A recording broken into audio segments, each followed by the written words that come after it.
Here comes Mr. Nobody walking down the... Hello, everybody.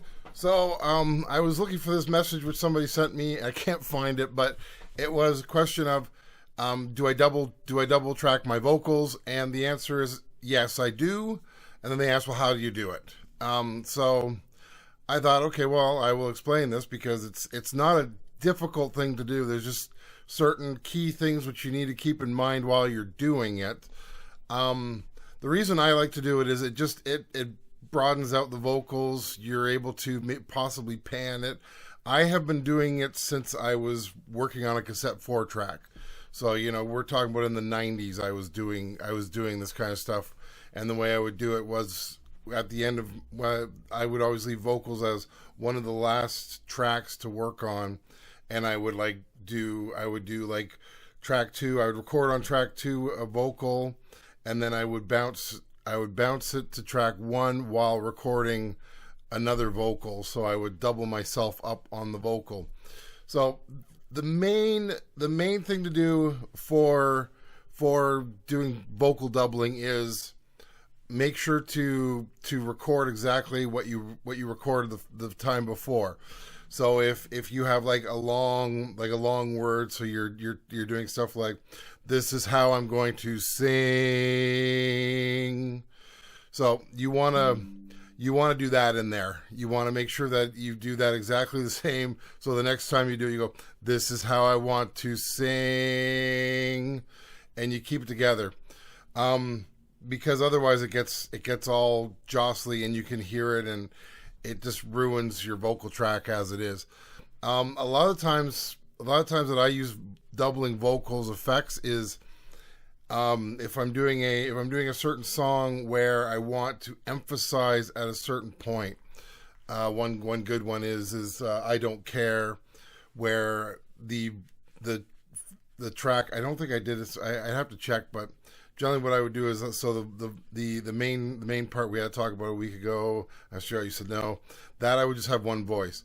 Once I get to a certain point where I'm getting angry, then I would double it or triple it. You can triple too. I've done that. It's not a big deal. So then I would do that. I would do this, and this is how I would continue on with my stuff. So that's one thing. So make sure your timing on the words is the same for both. The other one is if you have consonants at the end. So let's say you're saying something like right, tight. So what you do is on one track you go right, tight. The other one you go right, tie. You just cut the consonant off because you don't want it to go right, tight. You want it to be right, tight.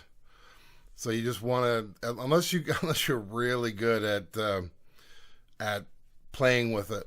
So those are two that you need to be careful of. So that's really it. And honestly, I gotta say, because I remember I watched the guy. I gotta put this in here because I'm one of these people who hates any kind of computer manipulation on a song. So when I say computer manipulation, I mean something like quantizing the song. I'm not saying playing to a click track. I'm saying quantizing. I play to a click track because it's just me. So I got to follow something. But I'm saying when you quantize where you go in and you make sure that your kick beat is always right on the time. I hate that. Music's not supposed to be perfect. Music is supposed to be emotion and feeling. It's not supposed to be perfect. The next one is stuff like what's the word I'm looking for here? That, and the other one is a lot of studios will go, so the person does a vocal track, does a second vocal track, and then things such as the T's aren't matching. So they will either quantize it, move it over to match it, or they will lop it off. Don't. Leave it. It's music. It's how it should be. That's just my opinion. So yeah, I know this is a short video today, but yeah, I just wanted to get that across. Like that's how you double. I generally do tracks 1 and 2 because I like vocals first and then down the list other instruments. And as you know, like on the DP32, any of my songs generally track 8 is bass, just because that's how it ends up working out. And yeah, so that's my video today. I hope you enjoyed it.